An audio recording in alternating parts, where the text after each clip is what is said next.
Video game history isn't solely defined by the systems that succeeded. It's shaped just as much by the hardware that didn't survive, the consoles that launched with promise but ended up stumbling hard. They may have been ambitious with technology, but sometimes pricing, timing, or market expectations didn't align with said consoles. The most famous example is the Sega Dreamcast.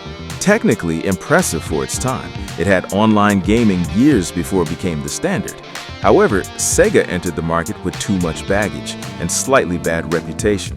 The previous Sega CD, 32X, and the Sega Saturn had damaged consumer confidence, and retailers didn't trust Sega to support another platform for the long term. While the Dreamcast was a strong system for its time, it came out at the wrong time, because shortly after it, Sony released their magnum opus, the PlayStation 2. The Dreamcast mostly had arcade-style games, but the PS2 had a built-in DVD player and massive third-party support, which led to the enthusiasm for the Dreamcast to evaporate. Although it was a pretty good console, it didn't have enough reasons for consumers and developers to choose it over the PS2. Let's go back to the past a little bit, back when the bit wars were ongoing, where each system tried to beat the other with how much bits it can support. Sega Genesis is 16 bits, 3DO is 32 bits, the Atari Jaguar is 64 bits. So with 64 bits and 3D graphics that you can only get with Jaguar, which is more advanced? Clifford! Jaguar! Atari had launched the Jaguar and advertised it as the first 64-bit console. The Jaguar's architecture was complicated and difficult to develop for, which led to a lackluster library and no quality games to attract any players. No third-party developer wanted to make games for it, and Atari itself didn't have the resources to support it with exclusives, which led to the system failing very hard and becoming a joke on the internet years later. Where did you learn to fly? Where did you learn to fly? Where did you learn to fly? Where did you learn to fly? Around that time period, Nintendo released the Virtual Boy. Back then, people believed that Nintendo could never fail. However, the Virtual Boy, which seemed more like an experiment than an actual console, it was a hot mess. They marketed it as a portable 3D system, but it was bulky, uncomfortable to use, and stationary.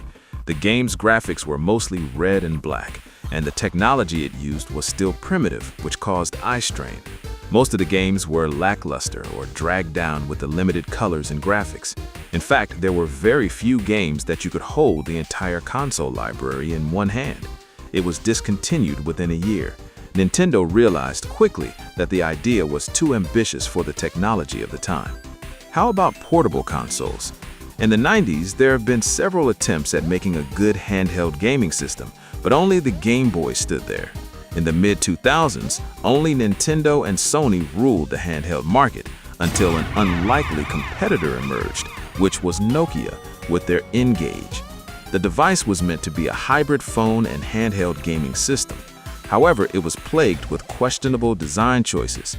It was impressive enough that a phone could run the games the N-Gage had with such performance, PS1 games like Tomb Raider, but gaming on it was awkward due to the vertical screen and bad button layout. Awkward side-talking phone design, which became a joke in the industry, as well as the fact that you had to remove the battery to be able to switch game cartridges, which made switching between games a big hassle.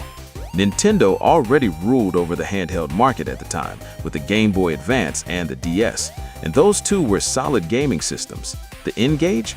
It showed that a non-gaming company lacked the understanding of the gaming market. The Virtual Boy wasn't Nintendo's only failure. The Wii U is a different kind of failure. Many consumers didn't initially understand what it was.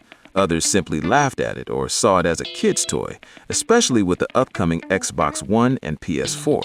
The gamepad, while interesting, felt gimmicky and didn't have much use in most games and was more bothersome to maintain and charge. Plus, the weak hardware led third-party developers to stay away from it, and most of its first-party exclusives were later ported to their upcoming console, the Switch. There are other countless consoles that have failed that we could talk about, and each one could warrant a full video of its own, such as the Ouya or the PlayStation Vita, and talking briefly about them won't do the subject justice. But across all of these, we can see that failures in gaming aren't random accidents. They're the result of decisions, could be bad decisions or taking decisions during the wrong time. There are cases where developers aren't aware of their market or don't live up to customers' expectations. There are also cases where it's an ambitious project, too ambitious for its time.